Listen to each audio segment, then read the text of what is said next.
Thank you. Today, I'm going to introduce you Lama Tashi, who is a chanting master and nominated for a Grammy Award. And he is a great teacher. He has a course that's called the Wisdom of Happiness online. And then he also is a wonderful, wonderful yoga teacher and a meditation teacher. Today, we're going to talk about the topic of compassion. Thank you so much. Thank you. Please give us an introduction about compassion. Compassion, it's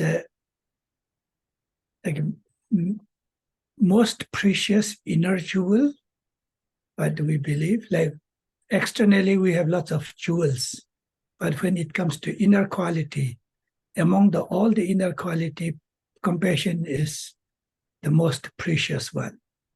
And when we talk about compassion, it is refraining from the harming other and wishing other to be free from all kind of difficulties. And of course, in other hand, wishing other to be with happy and well-being.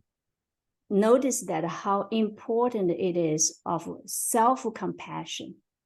And of course, is that when we talk about the self-compassion, we already got into a concept of self. So that itself, is a very, very long, teaching about the self, about actually energetically speaking, we are actually really just one, we are just one whole universal energetic, body. And, but, that for most of us, we usually knows the concept of self a lot, that why that self-compassion becomes very important. Yeah.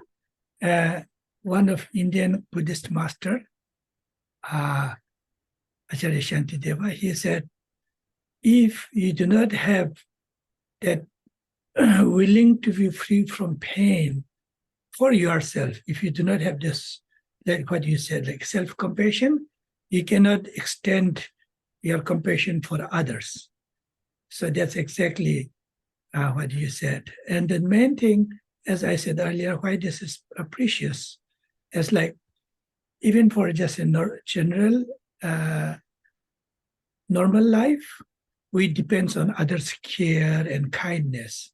So the compassion become very important for ourselves. At the same time, our compassion is important for others as well. That's why Buddhists think that the compassion is the most precious for individual happiness, for the happiness of others. So I think that's why His Holiness always says, this religion of compassion, you don't really need a separate temple. Your own heart is your temple. And from there, you can develop compassion for others, compassion for ourselves. And that's how we can bring a better world for us to live and for others to live. I have a lot of Buddhist friends. They volunteer a lot.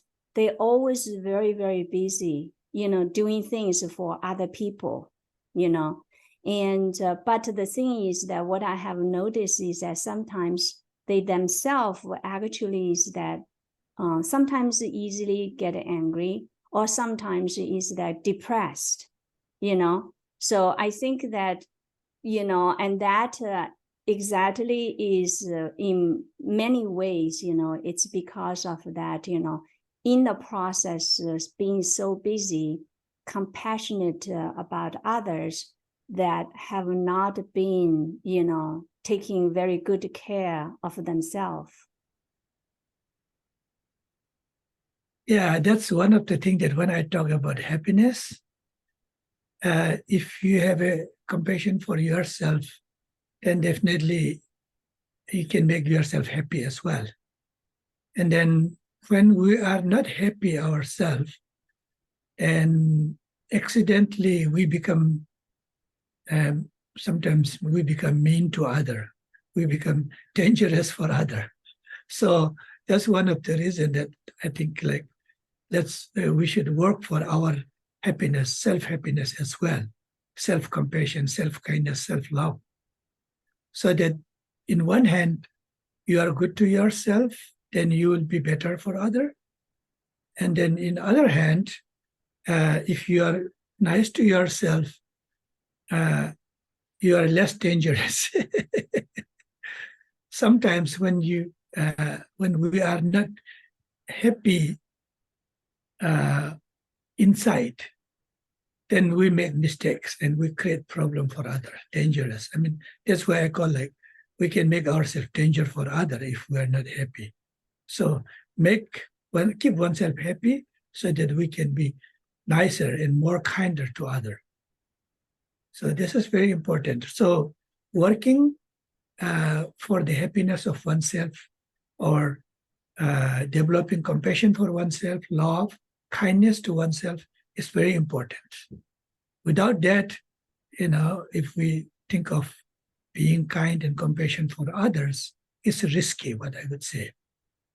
You never know how far you can go with that and when you are going to crash. Yes. Yeah, so you can fail your project if you are not kind enough to yourself, compassionate enough to yourself, and if you have not really made a very, what do you call, peaceful state of mind for yourself. So self-compassion, self-kindness, self-love, and then contented or deep joy in our heart is important. Again, when I talk about the deep joy, I'm not talking about this excitement and then like enjoyment, like, oh, this is great. I'm not talking about that. Yeah. But deep inside, you have the peace, contentment. That's one of the main thing that we need. If we have that calm, contented mind, calm mind, and satisfied state of mind, then we can continue with more compassion for others. Mm-hmm. Yes, yes. So from my own kind of like doing my practice, what I have noticed is that this is not just a simple mental state. It's not a simple like a mental kind of like effort. It's rather actually is that, like this is where I think that why that, is good to have a daily practice. Because when you have a daily practice, during that practice, whether it's meditation, whether it's do some yoga, in that practice, actually is at that time that you take out to do that, in many ways, is an act of self-love.